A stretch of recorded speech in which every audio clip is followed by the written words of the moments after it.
Halo teman-teman, selamat datang nih di Lunar Project Podcast-nya 12 IPS 3. Bisa dilihat nih, kayaknya keberadaan masing-masingnya unik banget ya. Udah beda-beda tempat gini nih, udah di dimensi lain. Nah, kayaknya kenal maka kata sayang gitu. Mari kita perkenalan dulu nih. Dimulai dari yang, aduh latarnya 8, kayak lagi magang ya. Aduh, siapa nih namanya? Halo, nama aku Safira Rahmadani dari kelas 12 IPS 3. Aku lagi magang 8 ya. Mantap. Nanti bikin YouTube channel tips and trick 8 ya. Yuk kita move ke, wah ini kayaknya lagi di ruang angkasa yang gelap nih. Siapa nih yang pakai hoodie abu-abu? Perkenalan diri dulu dong. Halo, nama saya Rata. Saya berstatus sebagai mahasiswa. Siswa SMA. Calon mahasiswa. Doain ya, calon mahasiswa ITB. Amin. Amin, amin, amin ya. Oke nih, wow, langsung nih. Yang lagi ada di bulan nih, kayaknya manusia pertama dari Indonesia yang di bulan. Boleh perkenalan diri dulu dong. Saya Berlianda Jatiningrum dari 12 IPS 3. Asik. Nyampe kapan nih di bulannya? Baru sampai semalam. Rencana mau ngilep nanti sampai subuh. Nggak sesek. Jangan lupa sholat. Oh iyalah, bakal kedengeran kok azannya. Mantep ya. Dimanapun berada tidak lupa sholat. Asik nih. Kita move nih ke yang, aduh latarnya biru-biru cerah lucu gini ya, luar angkasa nih. Siapa nih namanya nih? Nama saya Rizky Auri Pasca Pangestu dari kelas 12 IPS 3. Saya adalah orang biasa saja. Terima kasih. Orang biasa tapi latarnya luar biasa ya, mantap nih. Alhamdulillah. Alhamdulillah. Kita move nih ke yang, waduh kayaknya banyak api-api gitu di belakangnya. Wah siapa nih? Perkenalan diri dong. Hai, nama aku Zahra dari kelas 12 IPS 3. Kok banyak api ya Mbak di belakangnya itu kenapa ya? Oh, kebetulan lagi magang di SpaceX ini. Mantap ya. Saya belajar SpaceX. Udah produktif banget kayaknya udah pada magang sama mau jadi calon-calon mahasiswa nih, asik. Nah, nih aku nih perkenalan diri dulu. Yang latarnya kayaknya beda banget ya. Tiba-tiba hukum 3 Newton gitu. Dulunya sih suka fisika, sekarang enggak gitu. Nama aku Diana Zuani, berperan sebagai moderator di sini. Nah, kayaknya udah kumpul semua, kita ngobrol-ngobrol asik dulu gitu ya. Kalian punya rekomendasi film nggak sih buat ditonton gitu waktu weekend yang seru apa nih kira-kira? Paling rewatch film lama nggak sih? Soalnya film lama tuh kayak nostalgia gitu. Aduh, contoh film lamanya tuh kayak gimana nih? Bisa diceritain nggak? Karena kita lagi di Lunar Podcast ya, sudah kelihatan dari latar belakangnya yang luar angkasa, jadi kita bahas aja film The Martian. Film The Martian ini sebenarnya mirip sih sama penemuan yang ada di kita sekarang gitu. Karena di filmnya The Martian itu ceritanya ada beberapa astronot yang melakukan penjelajahan ke planet Mars. Terus ada yang salah satunya yang ketinggalan di sana. Nah, udah gitu tuh. Kalian mama aku pulang, bentar aku pindah dulu ke atas. Aduh.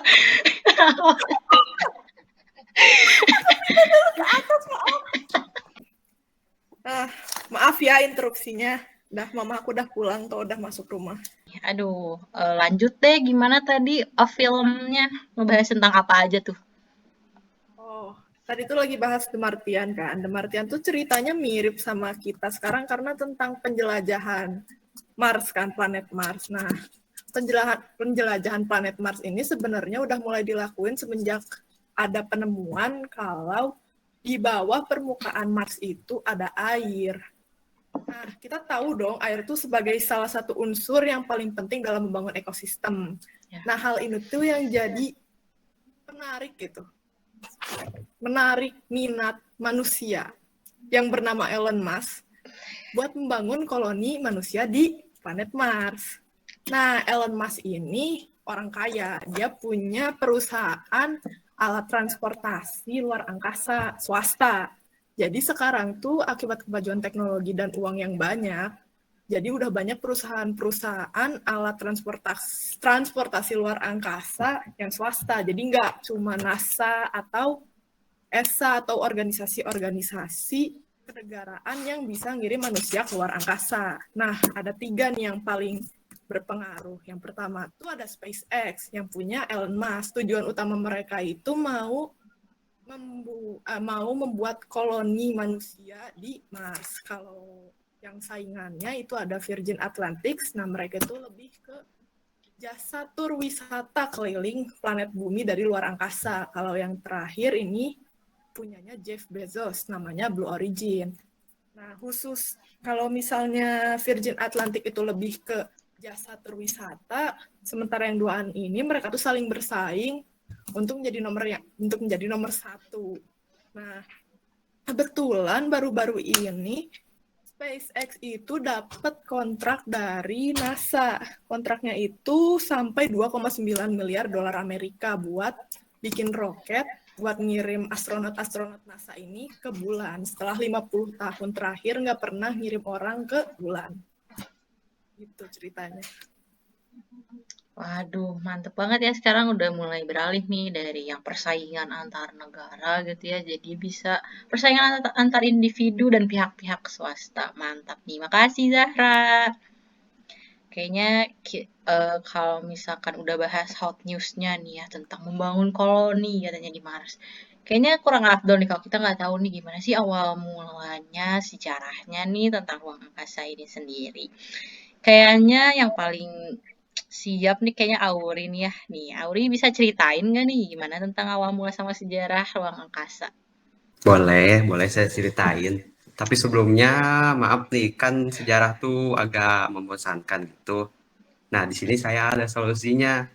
Solusinya saya akan menjelaskan sejarah awal mula ruang angkasanya melalui novel yang berjudul Perjalanan di Luar Angkasa dari pengarang Jules Verne dan H.G. Wells.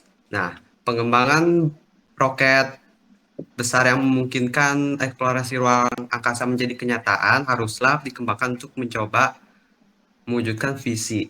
Nah, visinya adalah program roket eksperimental skala besar pertama di dunia yang bernama Opera di bawah kepemimpinan Fritz von Opel dan Max Flier yang dikembangkan selama akhir 1920-an.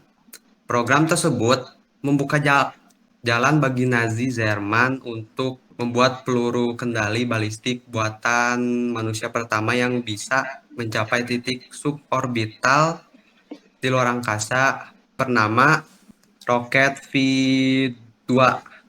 Digunakan Nazi Jerman untuk Perang Dunia Kedua tahun 1945, namun serangan tersebut kurang efektif. Nah, terlepas dari kegagalan tersebut, paling tidak ada yang bisa kita eksplor lebih lanjut, yaitu eksplorasi luar angkasa.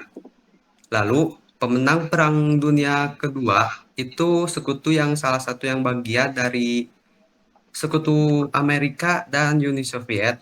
Sekutu ini mengambil para ahli-ahli antariksanya Nazi Jerman. Salah satunya Werner von Braun yang dijadikan oleh Amerika sebagai pimpinan proyek pengembangan antariksa. Dan Sergei Korolev dijadikan sebagai pimpinan proyek pengembangan antariksa oleh Uni Soviet. Kemudian dimulailah Space Race atau yang bisa disebut persaingan luar angkasa. Begitu, terima kasih. Asik, mantap nih ya. Auri udah menceritakan awal mulanya. Pasti kalau dari awal mula ini lama-kelamaan muncul dong gitu ya, perlombaan lah, persaingan lah, ingin berlomba-lomba menjadi nomor 1 gitu. Kayaknya nih buat persaingan antara negara-negara ini yang paling afdol buat ceritain itu yang lagi ada di bulan ya. Mantap nih Berliana. Yuk ceritain gimana? Jadi, Space Race atau perlombaan antariksa dimulai dengan sebuah rudal balistik antar benua R7 milik Soviet yang meluncurkan Sputnik 1. Sputnik 1 itu satelit buatan pertama di dunia yang dibuat oleh manusia. Nah, satelit tersebut diletakkan di orbit bumi ya. Peluncuran Sputnik 1 mengejutkan dan membuat Amerika panas. Amerika itu takut, gimana kalau rudal tersebut bisa mengirimkan hulu ledak nuklir menuju wilayah Amerika Serikat. Nah, sebulan setelah Sputnik 1 diluncurkan, Soviet kembali meluncurkan satelit keduanya bernama Sputnik 2. Misi tersebut meluncurkan anjing percobaan bernama Laika. Namun sayangnya misi tersebut gagal dan pada akhirnya Laika tewas.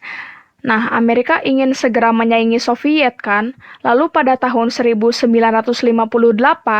Amerika Serikat berhasil meluncurkan satelitnya sendiri bernama Explorer 1. Satelit tersebut dirancang oleh Angkatan Darat Amerika Serikat di bawah arahan ilmuwan roket bernama Wernher von Braun. Pada tahun yang sama, Presiden Dwight D. Eisenhower mendirikan NASA, sebuah badan federal yang didedikasikan untuk eksplorasi luar angkasa. Amerika kan sudah menandingi Soviet ya, dia bisa sama-sama membuat satelitnya sendiri. Namun pada April 1961, lagi-lagi Soviet selangkah lebih maju di depan Amerika Serikat. Pada April 1961, Soviet berhasil mengirimkan manusia pertama keluar angkasa. Manusia tersebut bernama Yuri Gagarin, orang pertama yang mengorbit bumi selama 108 menit menggunakan pesawat luar angkasa Vostok 3KA. Setelah peluncuran tersebut, Presiden Amerika Serikat yang saat itu dipimpin oleh John F. Kennedy, dia menetapkan tujuan nasional untuk mendaratkan manusia ke bulan dan mengembalikannya dengan selamat ke bumi dalam 1 dekade. First, I believe that this nation should commit itself to achieving the goal before this decade is out of landing a man on the moon and returning him safely to the earth. Dan akhirnya Amerika Serikat berhasil ya. Amerika membuat misi Apollo 11 untuk mendaratkan manusia ke bulan. Misi tersebut mengirimkan 3 astronot bernama Neil Armstrong, Buzz Aldrin, dan Michael Collins. Lalu bagaimana tanggapan Soviet untuk membalas program Apollo? Uni Soviet menjalankan misi pendaratan di bulan bernama Soyuz 1 dan Soyuz 2. Namun sayangnya misi tersebut mengalami kegagalan karena pesawat yang digunakan yaitu pesawat N1 sudah 4 kali gagal meluncur, bahkan misi tersebut itu menewaskan 4 kosmonot. Jadi kita pun bertanya-tanya dong, kenapa sih perlombaan antariksa itu bisa terjadi? Nah, perlombaan antariksa itu terjadi murni karena alasan politis ya. Mereka itu berkompetisi mana sih yang lebih hebat, kapitalis atau komunis. Setelah perlombaan antariksa selesai, dimenangkan oleh Amerika Serikat, eksploitasi luar angkasa tidak berhenti begitu saja. Banyak negara-negara di belahan dunia juga melakukan eksplorasi luar angkasa seperti Uni Eropa dan negara-negara Asia seperti India, Cina, ataupun Jepang. Namun bedanya eksplorasi luar angkasa nggak digunakan untuk alasan politis. Mereka itu melakukan eksplorasi luar angkasa untuk mengeksploitasi sumber daya antariksanya lah, jadi lebih ke alasan ekonomis.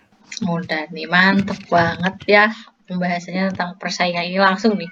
Dari bulan disampaikan informasinya ke kita-kita ini. Nah, udah setelah bahas tentang persaingan negara-negara nih, yang jadi tonggak utama penemuan teknologi ini itu kan roket ya.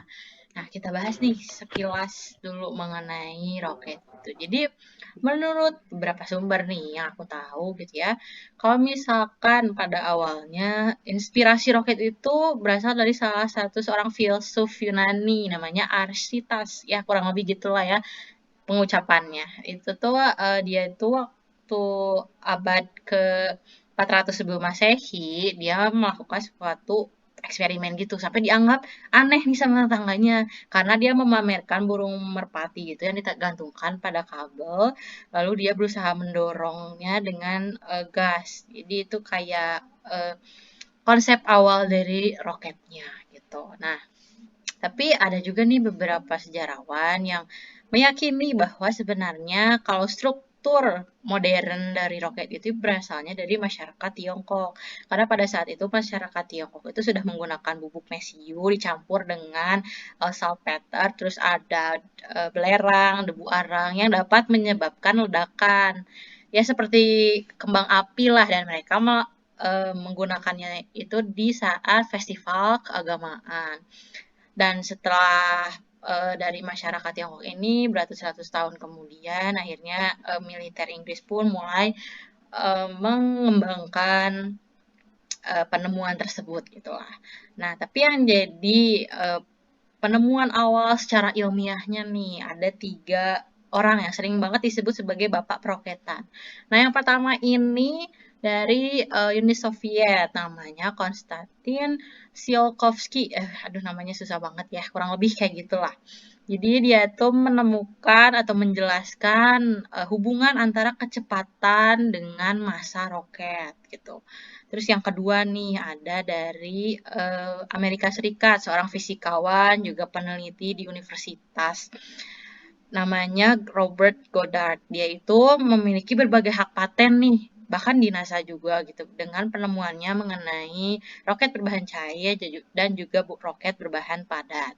Yang ketiga ada namanya Hermann Oberth. Dia itu asalnya dan lahirnya itu di Rumania, tapi dia tinggalnya di Jerman. Dia juga memberi gagasan mengenai bagaimana sih gitu akhirnya bentuk roket ini bisa meluncur dengan knalpotnya sendiri, istilahnya kayak gitulah. Tapi dari penemuannya dia ini kayak sedikit tersisihkan lah karena dia membantu Jerman selama Perang Dunia Kedua.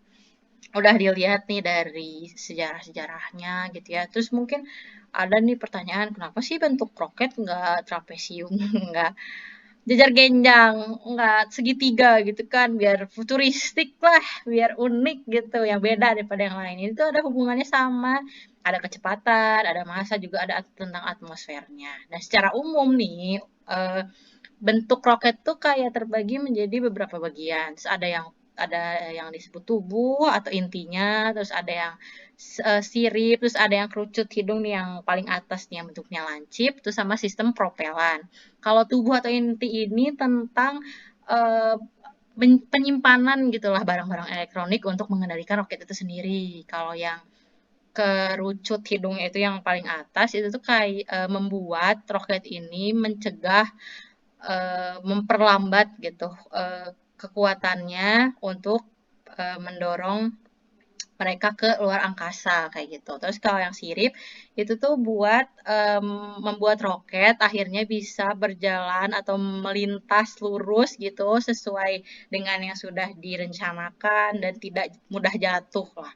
Yang terakhir ini juga yang paling penting nih, sistem propelan namanya. Jadi dia tuh bahan bakarnya yang fundamentalnya yang ibaratnya yang akhirnya roket itu bisa sampailah ke luar angkasa. Dan cara kerja roket ini nih sesuai dengan latar nih, hukum ketiga Newton tentang aksi reaksi. Walaupun sebagai anak IPS ya tahu lah ya waktu SMP sekilas-sekilas nih. Jadi sistem kerjanya itu jadi bahan bakarnya itu akan ada di ruang pembakaran dan merubah itu menjadi gas yang panas. Dari gas yang panas ini akan keluar melalui yang ekor roket ini dan mendorong akhirnya roket ke atas. Nah, ini dari gaya tersebut itu sesuai dengan aksi dan reaksi. Udah dilihat nih cara kerjanya, sejarah awalnya. Mungkin akhirnya apa roket cuman tentang buatan luar negeri doang, enggak gitu. Kita juga pernah nih punya proyek namanya proyek Prima. Jadi proyek penelitian pengembangan roket ilmiah dan militer awal. Dan dari hasil anak bangsa gitu ya, akhirnya ada nih roket Indonesia itu yang diberi nama Kartika 1. Peluncurannya ini di daerah Pamengpeuk pada tanggal 16 Agustus 1964. Nah, buat lebih lanjut nih tentang bagaimana sih teknologi luar angkasa gitu kan di Indonesia awalnya. Kayaknya nih Sapira udah senyum-senyum nih, kayaknya Sapira yang mau membahas ya. Yuk Sapira bahas tentang sistem di Indonesia nih, sistem teknologinya. Oke. Jadi aku bakal bahas tentang perkembangan teknologi ruang angkasa di Indonesia ya. Jadi perkembangan teknologi ruang angkasa di Indonesia itu kayak lebih terfokus sama pengembangan sistem komunikasi satelitnya gitu buat komunikasi antar daerah, antar negara, buat nyambungin telepon juga kan, internet, faksimili, terus radio sama TV. Terus udah kayak gitu, Indonesia itu pernah meluncurkan beberapa satelit. Yang pertama itu satelit Palapa, diluncurkan pada tahun 76. Terus satelit 8A1, 8A2, 8A3, dan itu satelit merah putih yang diluncurkan tahun 2018. Indonesia itu punya National Space Agency gitu. Yang pertama Dewan Penerbangan. Dewan Penerbangan itu dibuat tahun 1955. Terus dibuat juga 8 itu lembaga penerbangan dan antariksa nasional. 8 itu dibuat tahun 1963. Terus tadi kan ada satelit yang aku bilang 8A1, 8A2, 8A3 itu dibuat sama lembaga 8 ini, tapi lembaga 8 itu enggak memproduksi itu sendiri gitu. 8 itu memproduksi itu kerjasama sama sama negara lain, terus sama organisasi lain juga. Sudah kayak gitu, kenapa teknologi luar angkasa Indonesia itu, tadi kan aku bilang lebih terfokus sama satelit komunikasinya kan. Jadi waktu tahun 1986 itu, Indonesia itu pernah punya astronot perempuan, namanya itu Profesor Dr. Pratiwi Sudarmono. Beliau itu kayak diikutkan dalam sebuah misi, yang misi itu ditujukan untuk meluncurkan beberapa satelit. Tapi kejadian naas terjadi, yaitu sebuah pesawat ulang-alik yang bernama pesawat Challenger itu tiba-tiba meledak 73 detik setelah diluncurkan. Nah, terus pesawat meledaknya pesawat itu tuh menewaskan 7 awak astronotnya. Jadi kayak misi itu tuh dibatalin karena kejadian itu. Jadi makanya Indonesia belum meluncurkan orangnya ke luar angkasa untuk pada waktu itu kan, karena dibatalkan. Dan sekarang mungkin sedang ada pengembangan atau saya juga kurang tahu ya untuk saat udah gitu. Indonesia itu belum punya stasiun luar angkasa sendiri, jadi peluncuran satelit itu tuh dilakukan di jadi kayak masih ikut negara lain gitu buat meluncurkan satelit gitu kan. Padahal kayak lokasi Indonesia tuh udah strategis banget gitu, udah ada di Katulistiwa juga gitu kan, kayak kayak posisinya tuh emang bagus banget, tapi karena belum punya stasiun luar angkasa sendiri, jadi nggak bisa buat terbangin roket luar angkasa.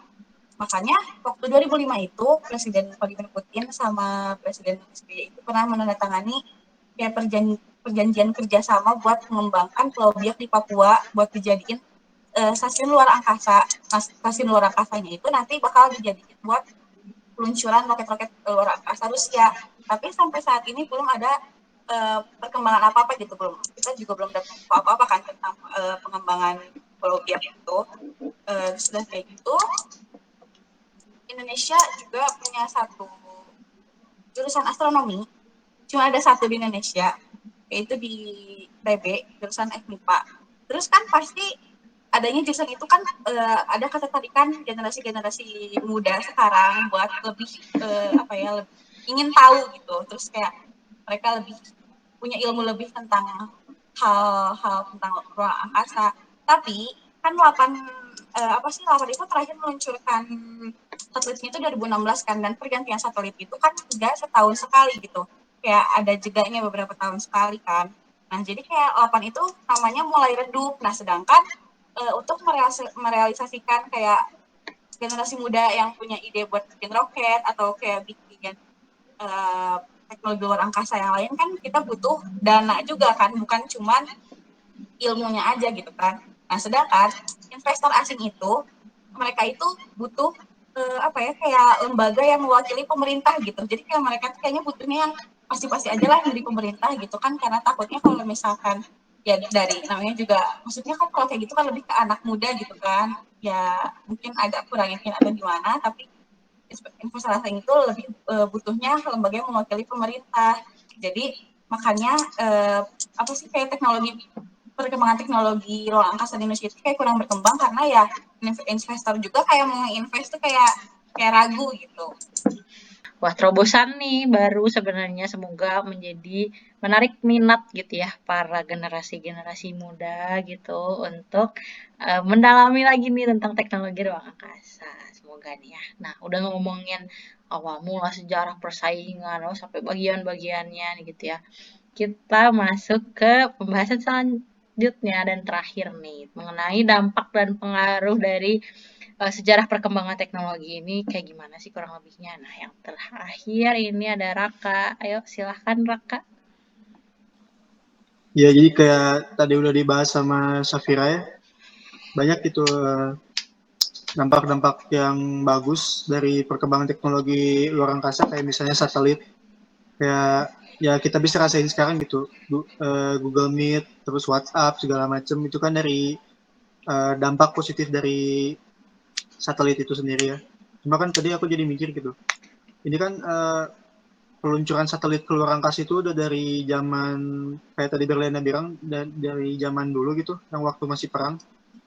Aku jadi searching gitu kan, ada berapa sih satelit yang ada di luar angkasa, dan aku baru tahu juga sebenarnya ada satelit di luar angkasa itu ada 50-70 satelit yang masih aktif, dan itu pun dari dulu ya ada yang nggak aktif gitu. Jadi itu masuk ke dampak negatif juga sih, soalnya dari satelit yang udah nggak aktif itu bakal jadi sampah di luar angkasa juga kan.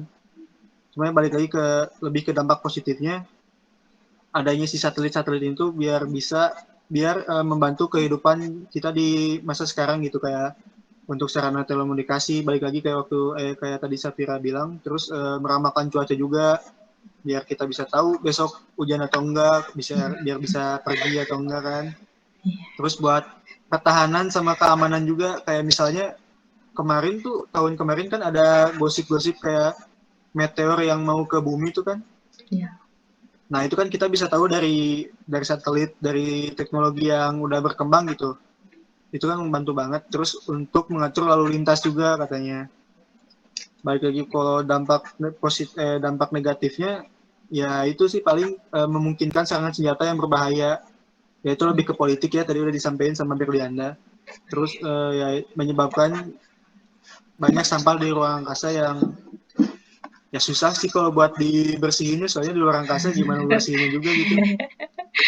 Tapi ya itu dia, balik lagi lebih banyak dampak positifnya sih. Terus ya semakin berkembangnya zaman ya, saya harap sih si dampak negatifnya tadi bisa dikurangin lah buat sama-sama generasi kita gitu, buat nanti ke depannya.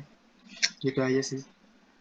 Oke, mantap banget nih ya. Ternyata nih dari awal mulanya perkembangan teknologi, terus munculnya persaingan-persaingan antar negara, bahkan sampai sekarang mungkin pihak-pihak swasta gitu ya yang sudah masuk untuk persaingan mengenai luar angkasa ini, ternyata banyak juga ya dampak positifnya nih gitu yang bisa dihasilkan dari perkembangan teknologi ini. Walaupun ya tidak dapat dipungkiri juga ternyata dampak negatif ini masih perlu solusi dan terobosan baru ke depannya untuk mengatasi hal ini.